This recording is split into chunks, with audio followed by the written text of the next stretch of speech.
আসসালামু আলাইকুম। আশা করি সবাই ভালো আছেন।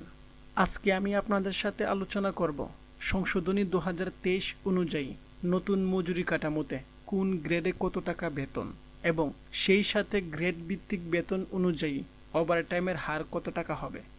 বাংলাদেশ সচিবালয়ে শ্রম ও কর্মসংস্থান মন্ত্রণালয়ের সভাকক্ষে গত 27/11/2023 রোজ রবিবার বিকালে নিম্নতম মজুরি বোর্ডের সপ্তম সভায় খসড়া মজুরি কাঠামো চূড়ান্ত করা হয়। সভা শেষে মজুরি বোর্ডের চেয়ারম্যান লিয়াকত আলী মোল্লা সাংবাদিকদের জানান, খসড়া মজুরি কাঠামোর ওপর মালিক পক্ষ থেকে 173টি এবং শ্রমিক সংগঠন থেকে 25টি আপত্তি ও সুপারিশ আসে। সেগুলো পর্যালোচনা করে খসড়ায় পরিবর্তন আনা হয়েছে। ফলে গ্রেড সংখ্যা 5 থেকে কমিয়ে 4টি করা হয়েছে। প্রস্তাবিত মজুরি কাঠামোতে সাধারণ অপারেটরদের জন্য 4 নম্বর গ্রেড নির্ধারণ করা হয়েছিল। চূড়ান্ত কাঠামোতে এটি বিলুপ্ত করে 3 নম্বর গ্রেডের সঙ্গে সমন্বয় করা হয়েছে। ফলে সহকারী অপারেটর থেকে এখন সরাসরি জুনিয়র অপারেটর পদে পদোন্নতি পাবে গার্মেন্টস কর্মীরা।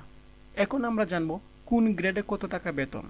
সর্বনিম্ন গ্রেড হচ্ছে 4, বেতন ধরা হয়েছে 12,500 টাকা।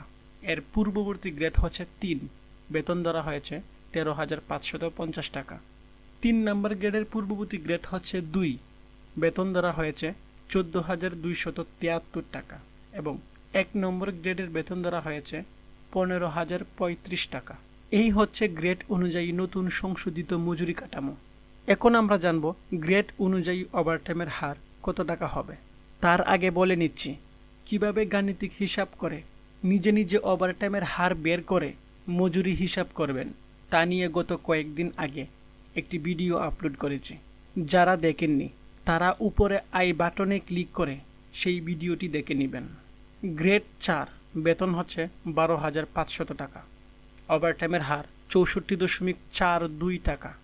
গ্রেড 3 বেতন হচ্ছে 13,550 টাকা, ওভারটাইমের হার হচ্ছে 71.15 টাকা।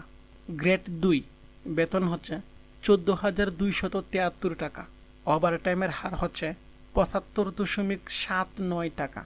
গ্রেড 1 বেতন হচ্ছে 15,035 টাকা, ওভারটাইমের হার হচ্ছে 80.67 টাকা।